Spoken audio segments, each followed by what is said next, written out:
Hello and welcome to Startup Kitchen Talk, where we talk about startup apprentices becoming master chefs.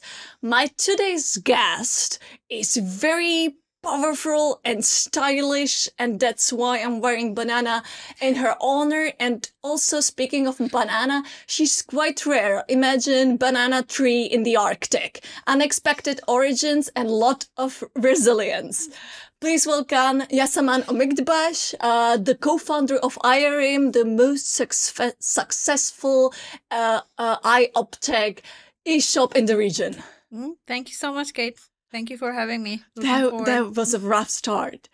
You once told me, when we had our first call, you told me that you dress and you take a style based on your mood. So what's your mood today? Well, I can definitely not match your banana mood. So sorry, I haven't told you before. But yeah, comfortable and excited and happy. So that's why this green phosphorus color.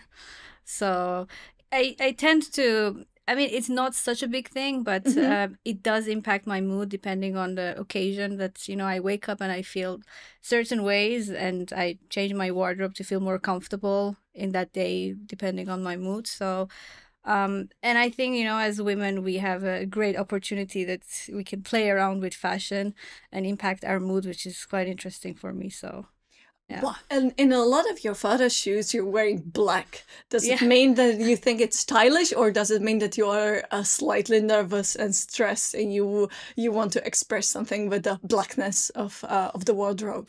It's actually the Eyerim color. Yeah, it's coming from the origins of Eyerim, because after the second rebranding of Eyerim, the first logo was blue. Not that we wore blue, but the first logo was blue. But then we did the major rebrand and everything was kind of black. And, you know, the idea was that we want to be this minimal, you know, just black and white, and with other elements bring some something intriguing or more colorful to point the attention towards that. And I guess it just kind of went with us as well. Every photo shoot that we had with the team was wear either completely black or completely white, so that usually your faces stand out and, you know, the logo, but not the attention to different colors on the on what you're wearing. So I guess it just kind of stuck with us. That's it. For photo shoots, we're wearing black. And for the rebrand, I think that was last year, right? This was the third rebrand, actually. That was the third rebrand. Yeah. Was that like because you want to go with the minimalist flow, or was it because you wanted to spread the target groups to be maybe less youthful, more serious professional? What was the reason behind that? Yeah, you could say that, because, you know, we always had this, we have these three pillars in Eyerim that we're building the company. It's targeted also towards inwards, internally with the team, and also externally to the customers, which is professionalism, care, and transparency. And I think we stuck with this professionalism attitude, that everything is just sleek, minimal, not really playing with colors and so on. But as time grew and Eyerim also launched into different verticals, so-called being the optician business, we realized we need actually to rebrand it, and we need a different messaging, different theme. So the current Eyerim that you see is born, which is actually, on the contrary, quite colorful. And it took us a while to digest it. And when we were presented with the new logo and the new color scheme, we were all like, oh, what is this? Like, are we going to really do this? And once we had it, everyone actually was really falling in love. Like, this is really the right way to go, and it's very, very colorful, actually. And is there something like that you would recommend that you don't need to fall in love? We can maybe generalize that if we do, even with some business idea, that you don't need to fall in love with the idea, with the new brand, with the design right away, and it can let it to grow on you. Yeah, of course. That's what happened with the new identity. And I think what really was the precursor of that was our team mostly was spearheading this and making the moves around it and kind of the decisions. And we were just suddenly offered that, okay, this is what we think. And the reception with everyone in the team was really, really good. So we also honored like all the effort and the work that they put into it. And it turns out it was actually a really, really good move. And, it also goes coincidentally hand in hand with what Eyerim is trying to manifest itself as a brand, because talking specifically about the eyewear and optical industry, it's a really age-old traditional industry. You walk into the optical stores these days, usually still majority of them, you feel you're walking into a clinic or something really traditional. There is not much life, not much color going on. And thanks to this rebranding as well, because we've always been this kind of a brand that when you go to Eyerim website or now you go to our stores, there is loud music playing, there's always crowded, it's busy, you're interacting with different brands, different colors, and it's a different experience than walking into like a traditional optician store.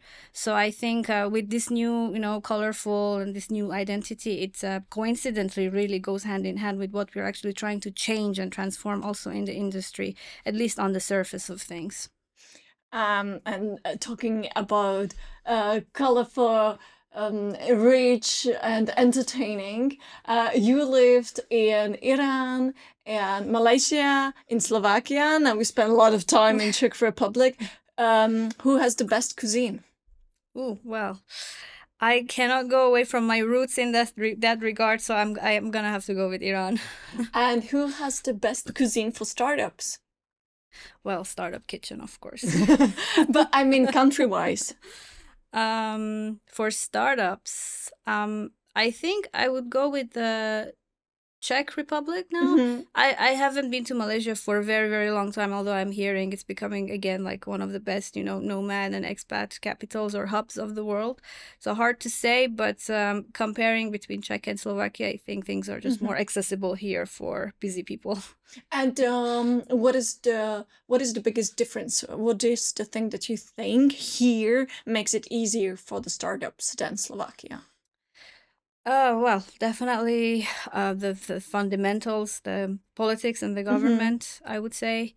We can also see easily on the stats how there is a huge influx of startups and businesses and companies. My personal friends, majority of them just coming more and more and making the move towards Czech Republic.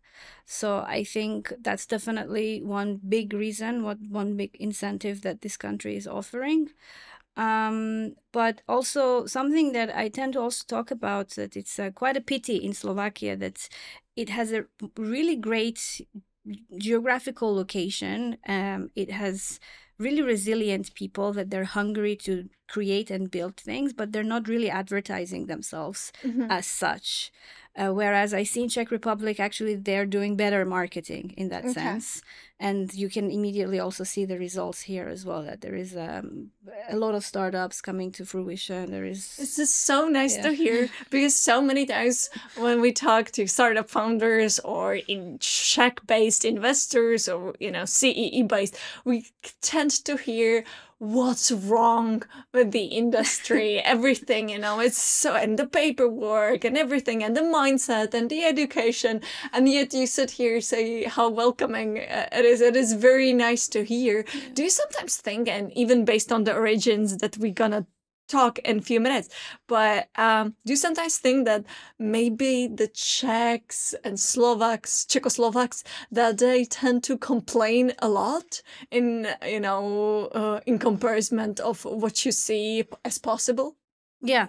Yeah, that's a very quick yes for me. So let's move a few decades ago, when you were growing up in Iran. Was that something that the term businesswoman, was that something that you dreamt of, or was that too far-fetched for you at that point? It was obviously, I wasn't even in that, area or realm or that mindset at all. I honestly believed as a kid growing up in Iran, if you want to have be your own boss or reach that certain level, you just need to climb the corporate ladder, and maybe by your 50s or 60s, you're like a CEO of a nice company and you're well off. So I never imagined in my wildest dreams that this is actually what's happening and what's possible. And climbing the ladder of the corporate, was that something that you ever dreamt of or thought of? No, never. So what was the dream for you back then? I actually wanted to be a movie director for some reason, but I guess because I have this inclination always to create something, to bring something to life. So I feel that's why I was a lot also into, you know, the arts and that sort of that segment in life. I was very interested. I was active in that. I was directing some theaters for school. I was painting a lot. But honestly, I didn't pick my career. I just went with the flow. The only thing that mattered to me at that moment was I just wanted to get out of the country.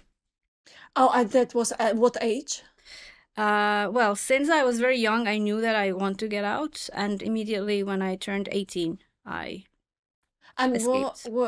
Was your family, because I can imagine if I told my mom at 18, I'm just moving away, not coming back home, was your family supportive at your decision to go abroad and change your home? Well, they were certainly surprised because I was grooming them with this idea for many years, but they never took me seriously. Until one day I just went with the papers to them, like, I got accepted, I need to go in a month. And they were very surprised. And, you know, both of them, I was so lucky that I had this environment in the family, and both of them were very aware of the situation in the country and knowingly that, you know, the future, if you want to build a good future for yourself, you probably need to get out. So yes, they were at the end quite supportive, and they just saw it as, you know, the one and only option. If you really want to make something out of yourself as a woman, especially, you probably should leave the country. And were they, because you said how you were a creative child, directing at the place and everything. By the way, there are optics in the movie business, so maybe you can get back to that one day. But was your family supportive of the creativity side as well? Were there a lot of books, movies, etc.? Yeah, very, very, very. I was so lucky to have been brought in this environment in that country, that nothing of my parents' ideology or thought processes was kind of being pushed on us as kids. And we were always raised to think for ourselves and find the answers ourselves. They, of course, gave us guidance and direction, but they always also provided so much resources and room for us to be curious. So I remember as early as I was 3-4 years old, my mother was I told her, I don't like to go to kindergarten, can I go to English school? Which that is a very very kindergarten, normal kids, or very standard kids say, I don't want to go to kindergarten, I want to stay home and watch Pokemon. Yeah. So you said, I don't want to go to kindergarten, I want to go to English school. Yeah. I mean, she asked, well, what do you want to do? These are your options. So I was like, yeah, okay, let's go for the English school. At least I learned something useful than just playing with kids in a kindergarten. Yeah, that's too much for the kids, playing with kindergarten. And tell me, you said that one of your favorite books growing up was, I don't know which book by George Orwell? Yeah, 1984. It's always 1984, or, you know, Animal Farm. So both excellent choices. Yes. Why that? Yeah, I think it certainly does have something to do with the country I grew up in, Iran, because it really, you know, taps into that dystopian future and, you know, these totalitarian regimes and how much impact they can have on your freedom. So I, as a teenager, I was really interested in also reading a lot of English books. And these types of books are definitely banned in Iran to this date still, so it was difficult to get your hands on them. So all the more I was curious, what's going on? I need to read one. And ironically, I found the PDF version online for free, and I tasked my father, who was working in a government building with government facilities, to print the book that's banned by the government and bring it home. Wasn't it dangerous for him? No, I mean...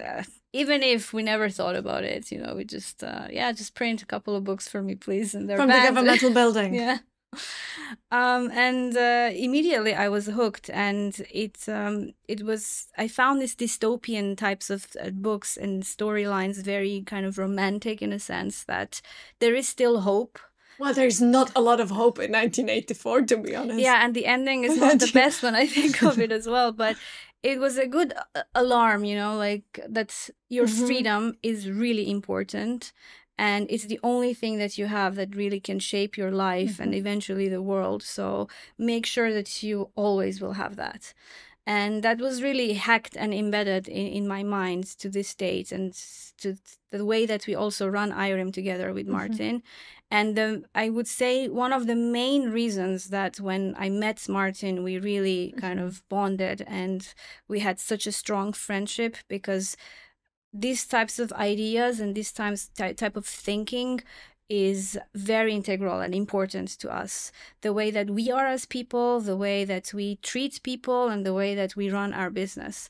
So I would say that I was probably, both of us were very lucky that we found each other with such, strong moral and ethical and libertarian views. Yeah. And I want to ask, in your teenager views, with your creativity, with you wanting understanding George Orwell, were there any part of your teenager years when you were in any danger? Because, you read the books that were forbidden, you were curious about stuff that you weren't supposed to know. Was there a line that you think, okay, this is, too much, this I cannot cross? No, I was usually grasping and kind of taking in all this knowledge on my own in solitude, without really, spreading it or informing like the world that this is what I think, even though I was a openly atheist within my community and my family and friends, but I would never mention it anywhere, like in any government or anywhere outside, because also protests were quite common, and I remember my friends and quite a lot of young teenagers were participating in them, and I was against it personally, because I thought if you can maybe change the world and your life, or in a small bits even, and you feel that that's the power that you can have, life is so precious that you try to waste it, in a blink of a second. You go to a protest and maybe you get shot, so you will lose all that other chance that you can maybe make your voice being heard in the future in a much more stronger way than participating in the protest at the time. Although I appreciate and admire people who do that still, it's extremely brave. I'm not brave. Courageous, I would also say, but I also thought that I rather use my voice in the future in a different way, that it can be heard better. It definitely can be heard, definitely in this podcast. You said that in Malaysia, you met Martin, your current co-founder. You guys hit it off based on your opinions, based on your views. That was really integral, important to be implemented in your business. You guys decided you want to create something together. What was optics and, eyewear, clear sight? Was that a laugh at first sight? No, unfortunately, we cannot claim that, even though it would be a good, hook. It was I love at first sight. It took me like 5 minutes to create this. But still, but no, we actually hit it off in a sense that we both wanted to just create something, and we explored different ideas at the time in Malaysia, and none of them really were so tangible to us, and it was quite difficult until one of our really, really good friends to this day, our advisor as well there, kind of opened our eyes and said, guys, you're in the same business here in Malaysia, the ropes and the hangs of things, how everything works. Why don't you just maybe replicate this business where you came from in Europe as well? And yeah, we listened to him. It was good advice. So and we kind of were waiting, because our bosses there were waiting to either launch Mexico or Central Europe, and we were wondering which side they would go. They actually went bankrupt, so nowhere. But we came to Europe and we launched Eyerim. Why did they went bankrupt and you went to skyrocket black numbers in a few years? What is the difference? Yeah, I mean, it's a very difficult business. So I think where we were in Malaysia, it was not just this one particular business. So we were part of this kind of like a accelerator where they had several startups that they were pushing at the same time, and they were not really persevering on one idea that this must work. They were trying several other ones, and if something really required much more effort and much more funding, they wouldn't really push it that much further. So I think that's what we took here in Slovakia, and I honestly didn't even have this mindset of let's really keep trying, let's push for things. If it doesn't work in the first years, I honestly would just be like, okay guys, it's not worth it, let's try something else. But I think this is something also Slovakians and the Slovak culture kind of brought in and taught me. And seeing it firsthand, our team, they practice this daily on many tasks even, that you just need to keep on fighting and it's worth it. And I am so blessed and I'm so happy that we did that, because the success was really on the horizon and we couldn't see it. And if we gave up at the moment, we would not ever be here celebrating the achievements that we had. So I'm happy that we persevered and we kept on fighting. Giving up is probably the easy way out, always. What you think, because you guys hit it off, you understood each other, you thought, well, this person with, you know, same approach and same ideas would be a best co-founder, but you were friends first, is that something you would recommend to founding a person with similar, you know, world views and your friend? Because it can go both ways, right? It can go, okay, we're gonna create something amazing together. It can also go, well, friends fight, and sometimes that ends similar to 1984 book. So no spoilers, sorry. From your point of view, was that a good idea? It's very, you know, subjective. I mean, it's... Again, as I said, I think it was such a coincidence, and we were so lucky that, you know, the two of us met and we hit it off on such important, you know, moral or human values that was kind of overarching everything else in life for us, that we were always like clinging to those values and nothing else could kind of come in between. Of course, we had our fallouts, we had our fights, we had our difficulties, but at the end, that you know, moral ground that we always kind of clinged to in life was the higher good that we looked up to and respected, and thanks to that we always managed to find a solution. But if you ask me if I recommend it, I certainly believe if you're starting something with yeah, I mean, in any case, if you're starting something with someone, it definitely makes sense to have this check that do we at least get along on basic values in life? Can we fight and get over it? Yeah. You both had it as a side hustle first, because you both had, you know, full-time jobs. How long is this manageable to, you know, go to work every day to make money and to take that money to pay developers and the team to create the project that your heart is in? How long can you keep this up? I mean, depends on your personality, as long as that you can keep it going. But the trouble for us was that we needed much more funding to put into the project, and just simply having those jobs at that time with our experience was not paying it off. I can imagine if we had actually really good, like high paying jobs, or we had more savings, we could have lingered around much more longer just to make sure that this is safe. And if I do something these days, I probably would do the same.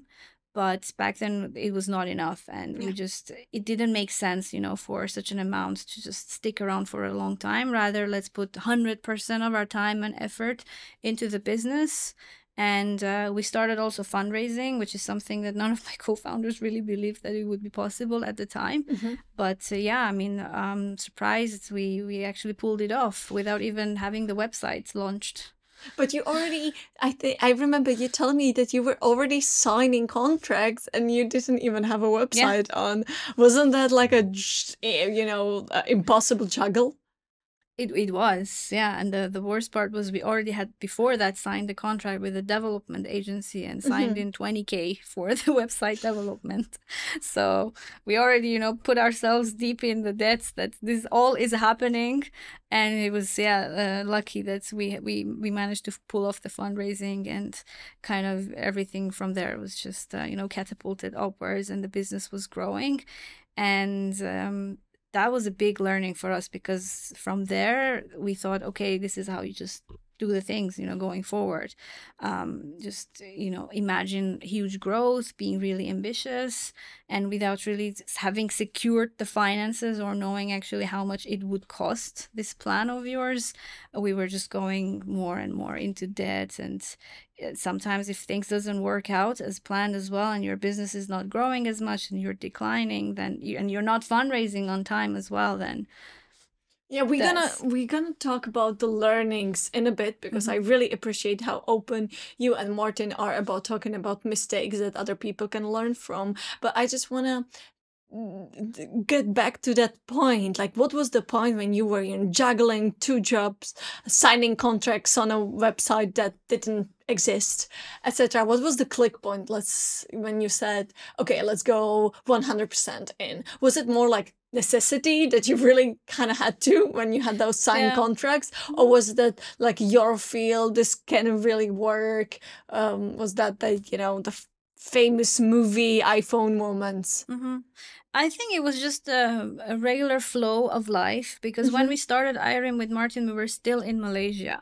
And our visas were also running out. So we had to, certainly, we didn't want to prolong the visa, prolong the contract. We just wanted to come back to Europe and continue building it from there with our 2 other co-founders. So I think we just followed, the consequences that we were faced with in life as well at the moment. And things ended. I went back to Iran waiting for my visa. Martin went back to Europe, helping with the team on the ground to build the business. And they were also doing a couple of side jobs in Vienna to at least pay for something for the company and for the bills. And it was just a necessity to still keep on having this side job until the fundraising would go through. And was that a big jump from Malaysia, Iran, and then to Slovakia? Because I think that you haven't been there before, right? It was your first trip to Slovakia. Was there something surprising? Maybe the cuisine? The cuisine, not really. How did you find halushki for the first time? I liked it. It was nice. But I preferred pierogi. Actually. Oh, yeah. Me too. I prefer pierogi. It was much nicer. Difficult to say. I mean, I came... those times were so traumatic for me, because we were also living in Vienna in the beginnings, like 4 of us in a tiny flat, which was meant to be for 1 person. And, suddenly from having like quite a good life in Asia, having your own flat, having quite, the luxury that you could also travel and nice weather, beaches and so on.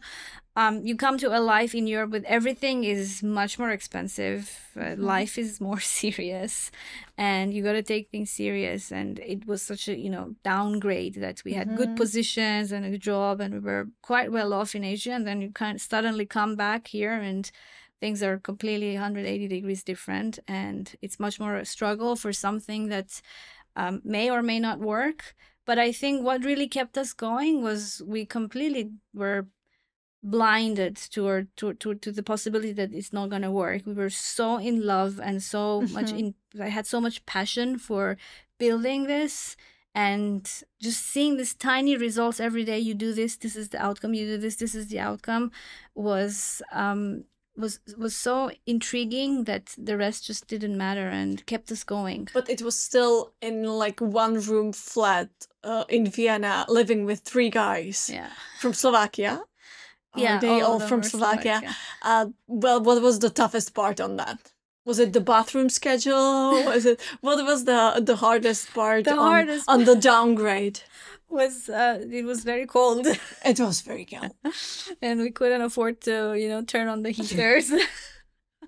And you couldn't, the shower schedule was difficult. So you had to always know in advance, turn on the heater for how long before jumping into the shower. So you had it. And I was actually trying to go to the gym and take the shower. And were there ever a point at this, because this sounds difficult, and the downgrade of living, in kind of paradise in Malaysia, moving to this 1-room flat with 3 co-founders, were there ever a moment of weakness where you would say, okay, well, screw this, I'm coming home, or back to Malaysia, I'm coming somewhere where it's warm, beach, my own apartment with my own shower? Yeah, I mean, tensions were certainly high. between us back then in one room. As you can imagine, you'd already have so much pressure. And yeah, I had that moment. I actually left for a month, and I went to live with my friend in Madrid and work from there. So yeah, it was certainly difficult times among the four of us to just try to get along perfectly well under all those circumstances, on all that pressure. And I also feel, you know, because the other two co-founders, that was their home, and they were used to that lifestyle, and they were already studying there. So it was very much easier for them to understand what's going on, rather for me that I had to adapt. And it's, you know, with all the tension and pressure building up, I just decided that it's maybe best for everyone that we give it a bit of separation until things can, you know, we understand how the future will look like after fundraising. And and then you know, really manage the shower schedule. I really appreciate how you openly talk about stuff that didn't go the all sunny way, and one of them was we already discussed fundraising and how that was crucial for you guys so you can keep going on. But at the same time, you told me that you gave up at the beginning too big of a percentage. And what problems did it create along the way? To give up the percentage? Yes. Luckily, we have our cap table is formed in a way and structured also together with our agreement with shareholders that is not creating so much strategic problems, actually. So I would say the only shame or problem is that after all these years, we still would like to continue building Eyerim, but we gave up so much in the beginning that it's just, you know, a pity. But there are always ways that you can, you know, earn back shares.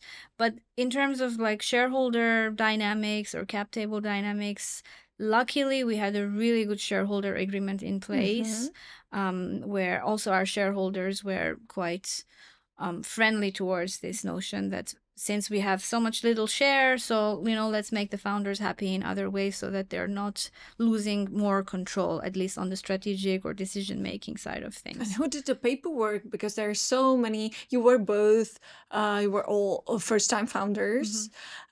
So how did that happen? Did you have some friend lawyer helping you? Or how did that happen that you get such a good paperwork done so early in the business? Yeah, so again, thanks to this whole idea that you have to fundraise with like a VC or a private equity fund, you have to go through a very structured process of working with reputable lawyers and, you know, people in the industry, which typically we on ourselves, if we were working with some angel investors, we would not have, you know, invested that much money and effort to create such a document.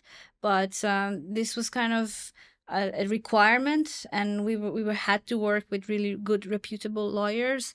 But I think the most important thing is that on our side also I put so much emphasis on really making sure that I'm reading this, I'm discussing it with the lawyer, and I make sure that this is something that it could make sense to us as founders, considering the shareholding that we have. And every time when I'm also discussing with friends or, you know, other founders, I always emphasize that right now, yeah, things are great. You're happy, like things are making sense based on handshake, but always have the document in place, because you never know in the future what might happen. And it did happen to us several times. And can you follow up on that? Can you tell us what happened and a very good paperwork saved you? Yes, I can. So, you know, it kind of goes hand in hand with the performance of the company as well. So we immediately secured the seed round in the beginning. The year after, we followed it up with another round and another round. And the fundraising was taking so long, and the negotiations were taking so long, that by the time we were closing the round, the company was kind of already in so much debt that instead of using the proceeds to, you know, realize the growth that we promised the investor, we actually had to pay off the debt. And other dynamics as well, perhaps we'll talk about it. So this, you know, naturally created some tension between us and our shareholders. That it was just not everyone was really happy with this the future and how things were shaping up and going. And, you know, in the worst times of Eyerim, when we were really in debt and the EBITDA was really, really red, we had difficult discussions with our shareholders.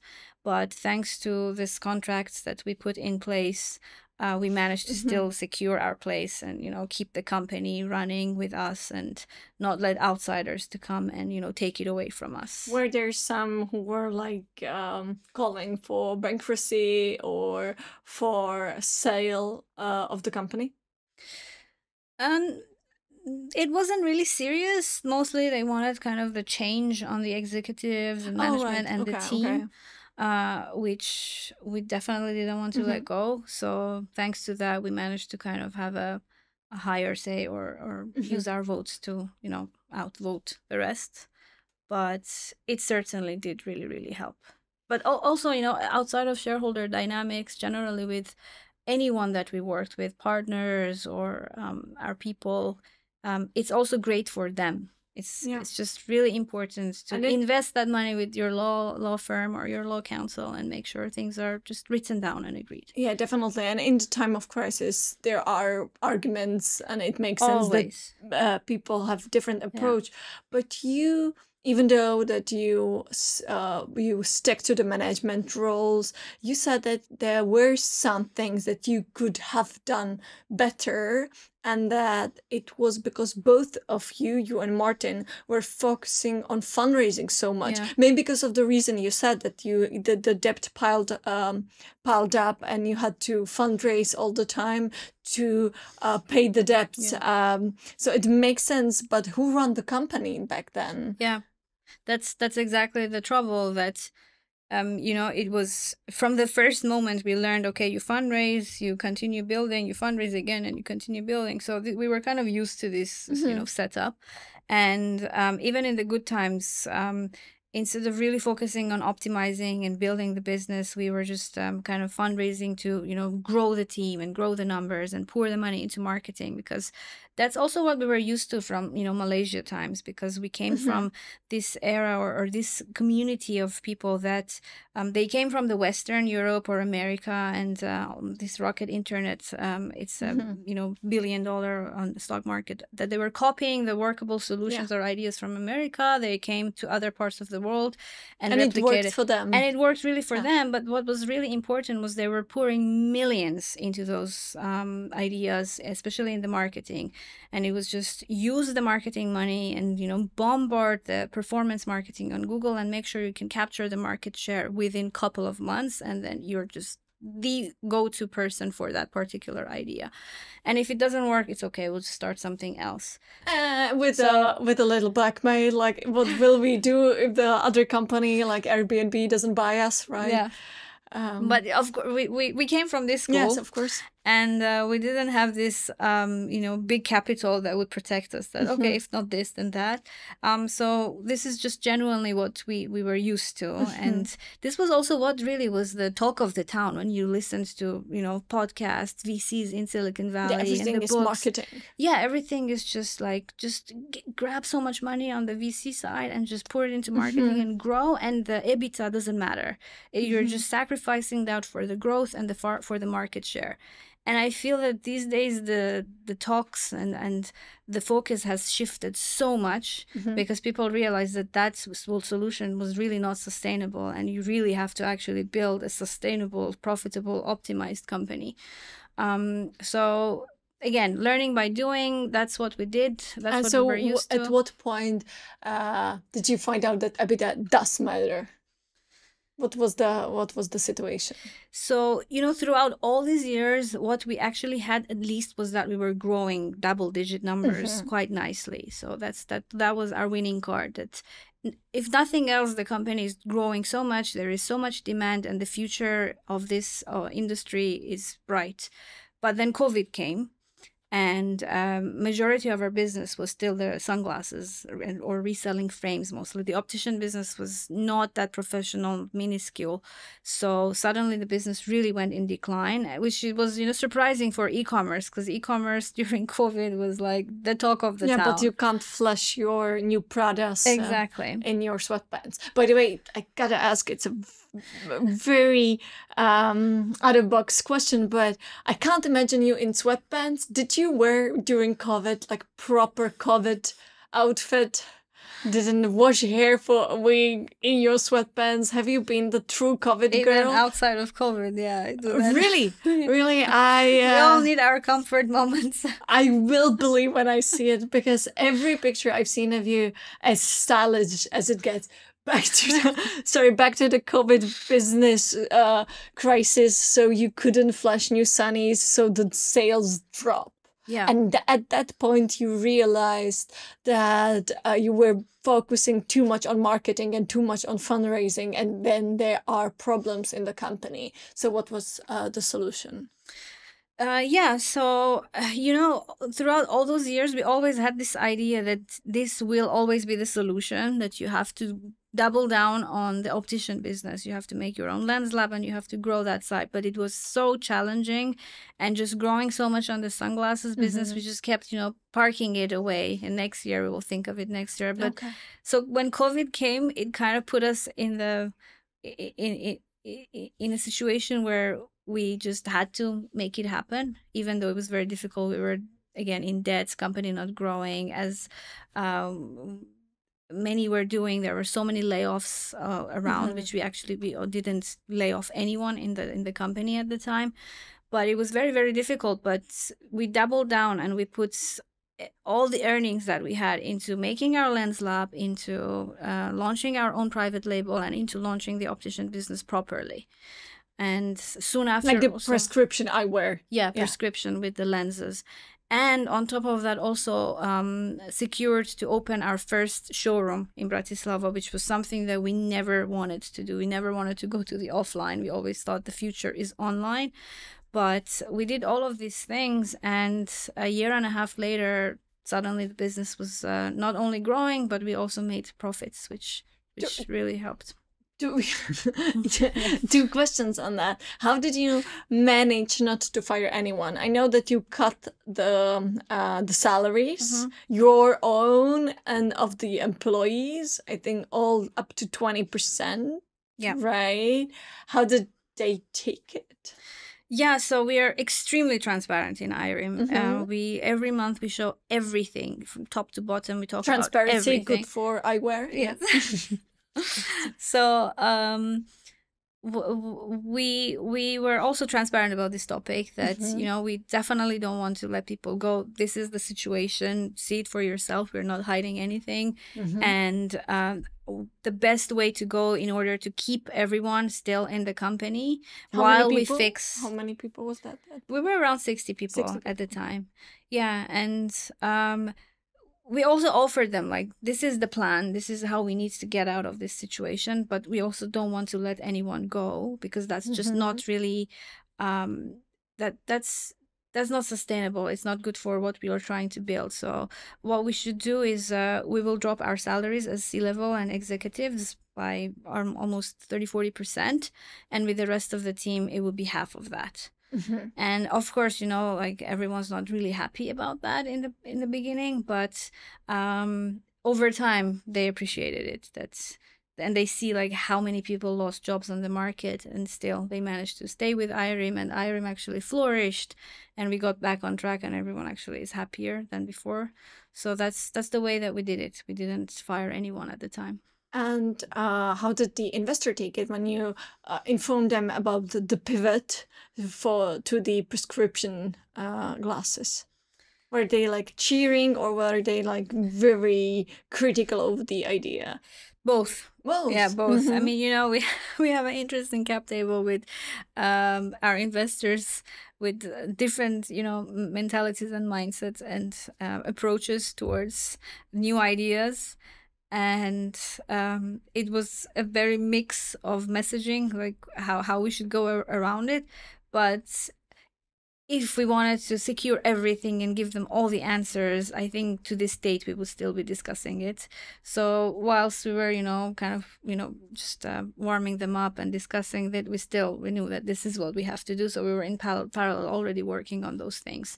And by the time it was launched and it was ready, and they also saw the benefit of that, and now they're more actually cheering and encouraging us to do more of our shops. Apart from transparency, you also say that you have in Eyerim very flat hierarchy, and that like you try everybody to be the CEO of their domain, which sounds very nice. But how does that work in the practice? Yeah. How that works in practice? Like, there are a lot of ideas which sound nice, like, we're all gonna be friends, everybody will we all be equal, but that, to go back to Orwell, then it turned out to be the animal farm. Yeah. So how did you manage to be this almost utopian, everybody is a CEO?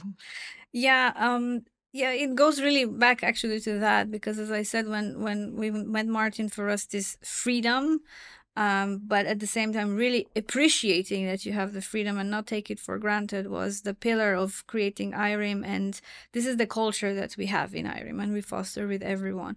And over time, of course, there is a lot of trial and error and there is so much mistake that can happen.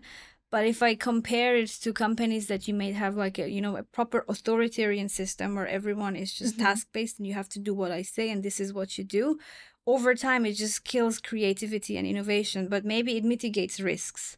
But when I think about it in Eyerim, okay, maybe in the beginning we make more risks, but at least it keeps the creativity and the innovation and the hype and the motivation alive, and you learn from those mistakes so you don't repeat them and you do it better. And eventually I think the benefits with what people on their own can actually deliver to the company, if you just let them be free, really outweighs the long process of just being task-based, killing the creativity and just following a single process.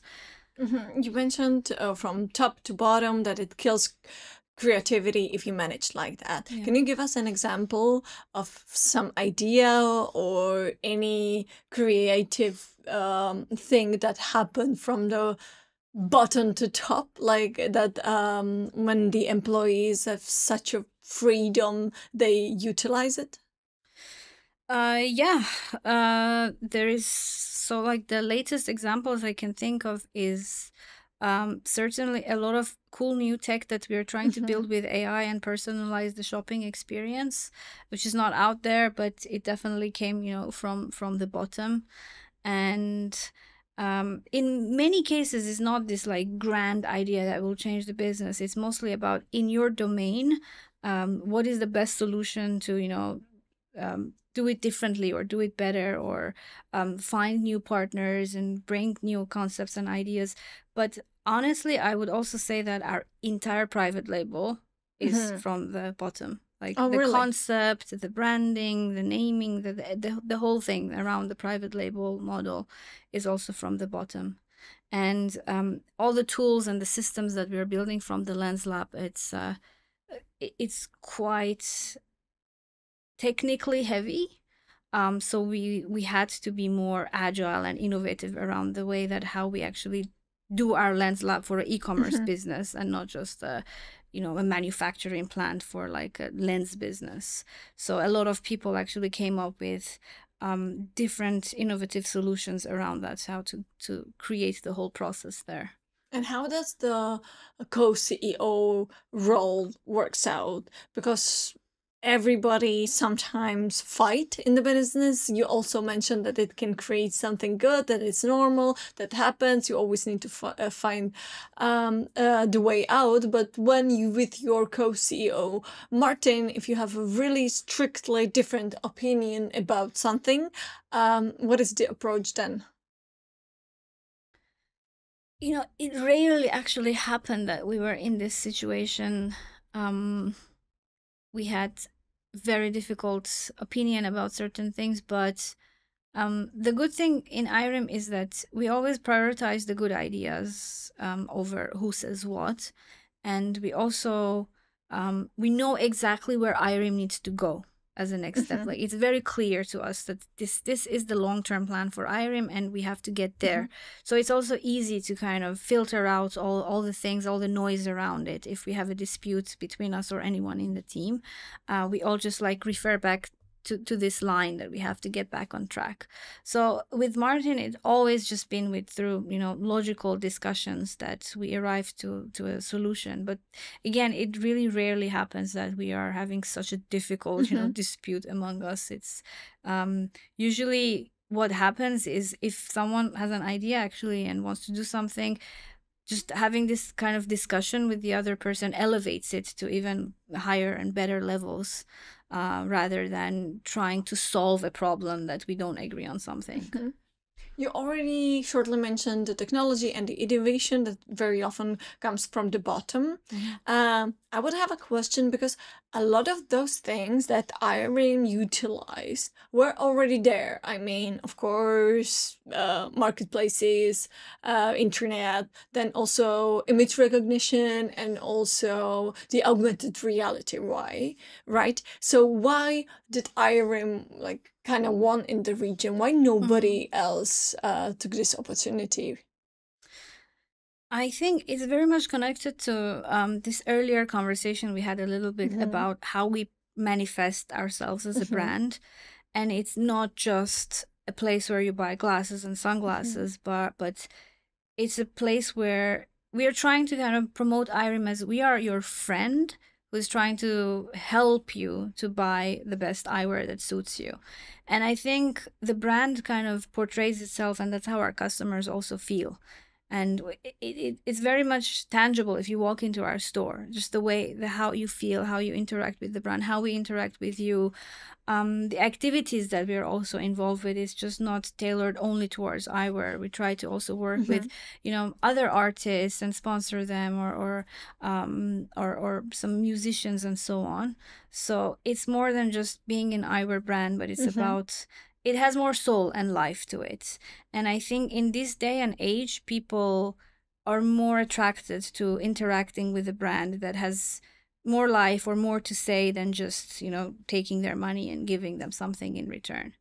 There was a trend a few years ago when we thought, yes, people do have this really strong relationship with the brand because of the soul, because of the quality, durability, etc. And then we were kind of laughing at the companies like Wish and Alibaba. But now when these kind of companies became way smarter, utilize the technology like AI and making it extremely affordable, like Temu or the other company I can never pronounce correctly. Shein.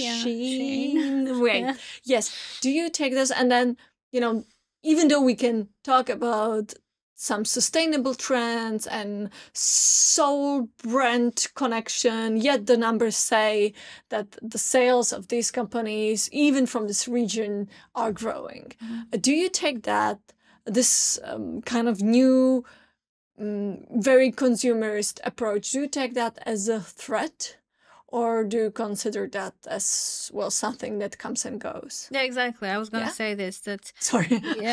But yeah, you described it well. It's we don't see it so much that it's affecting us so much, because at the end of the day, if you're really focusing mostly on the optician side of things, it's at the end, you know, a medical thing, and people would like to still go to the doctor, get the eyes measured, have somewhere where they can try it and be able to return it. And I don't think they will just, you know, easily give in to Temu and Shein or whoever for such low prices. But even if it affects us in some way, I think these trends, we've seen it for the past decades. These Chinese companies, they're usually coming and going and exploiting the customers, and until something else comes up. So for us, what we also see in Eyerim is what's worked, and what is our biggest strength is being adaptable and flexible, and kind of flowing with the trends and the changes in the market and not giving up. And you just stick with your customer that way. And people will, we see it all the time. When someone really comes to Eyerim, they come to Eyerim again. And we're trying to really create this love brand, which we had many cases that this was proven to us time and time again, that it seems we're really getting there. And in our core markets, really people who interact with Eyerim, they really stay with Eyerim. And it's better than like a buzz with Temu that's you just exploit the customer with very low margins and try to increase your revenue at any cost, and then just change the business. This is not what we're trying to do, and we really want to be in it for the long term and really bringing value to the customers in different generations, and they stick with us. You said about that word, utilizing AI and embracing innovation. And there were some innovation in the eyewear. You remember, how was that called? Google Lens. Google Glass. Yeah, Google Glass. Now, Meta with Ray-Ban. Yeah. I hope it's Ray-Ban. It way is. Nicer looking. Where do you think that this trend goes? Will we have in few years like tech implemented in our eyewear doing this? Yeah, I think it will. I think it certainly will. Of course, Europe is usually like later in adapting to these trends. So this Ray-Ban Meta, for example, is actually not available still in our markets. But talking to other, friends and acquaintances in the same industry in other countries, they definitely see that this is the way to go in the future, that smart glasses will have a significant chance and significant proportion Is that in the idea industry. you're embracing, you're already thinking about? Or is that like so far too far-fetched? It's not, let's say, our main agenda on the Yeah, table, sure. but when the time comes, as always, we definitely want to be the first to get our hands and be the pioneers. Yeah, maybe with smart glasses I could do this and remember the word to utilize. You already touched the subject about Europe making it slightly more difficult to founders or adapting some trend later on, some early, but some later. And you and Martin also are very open in your interviews of your, not I would say over-criticism, but I would say skepticism about the government, about the state. And I would like to ask you how it is to grow a company, to build something from scratch in a state with the government that you don't trust in. Yeah, that's a good question, and it's quite a topic these days, especially in Slovakia. But and I feel Martin has has a stronger opinion about it, since he's also Slovak himself. But for me per se, I absolutely don't believe in any government. I never vote, and I will never vote. And coming also from Iran, seeing the political situation there, it's just for me a waste of time to try as one person to navigate around that or change things, but rather focus on your own immediate surroundings and what you can impact and what you can affect. Because also when I think about it, like years ago, nothing was ever positive on news about politics. And now maybe it's kind of more immediate on our lives because we have more to lose. So we are hearing just the news a bit more, and it's kind of more impactful. But just governments come and go every 4 years. That is Things true. change all the time. I don't know you if they cannot- come and goes in Iran every 4 years, but in Slovakia, yeah. Yeah. So you cannot build around that all the time and just, change the course because something in politics is changing. Of course, if you find a good opportunity that impacts your business and, cost-wise, That will be it my makes follow-up. Like, I completely respect that. And I'm just gonna do an unfair question, to be honest. If you had one party that would, make it easy for your business with maybe a very open market capitalistic approach, and the other one would be like, we're gonna tax 50%, we're gonna introduce some draconian laws on the immigrants, etc., which is not too far-fetched now in Europe. Would that make you to go vote, or still no vote for you? No vote for me, because even if they want to make these changes, it takes a very long time until the real impact is felt. Like what we see also in the US, like they already did it in the 70s during Nixon, they're doing it now, and it really took decades until the impact from the 70s was fully implemented. So I just, for me, these are just words, and by the time that you want to do something about it and be involved in it, rather, it's like a fundraising, like instead of focusing so much on fundraising, focus on building your own business and having an impact on your immediate surrounding, then hoping, someone from the outside will help you with something on your business. Always focus on the things that you can change and you can create or build in your surroundings. Yeah, that's how I would go in life. And focusing on the specifics, for one more question, what is the weirdest food you've ever eaten? I was actually thinking about that, and it's weird for me, but quite common, when I go there to talk to people there. But I really don't like eating insects, and I had a hard time eating locusts and grasshoppers in Mexico, but it was very, very common. So I really hope... You never eat them in Malaysia?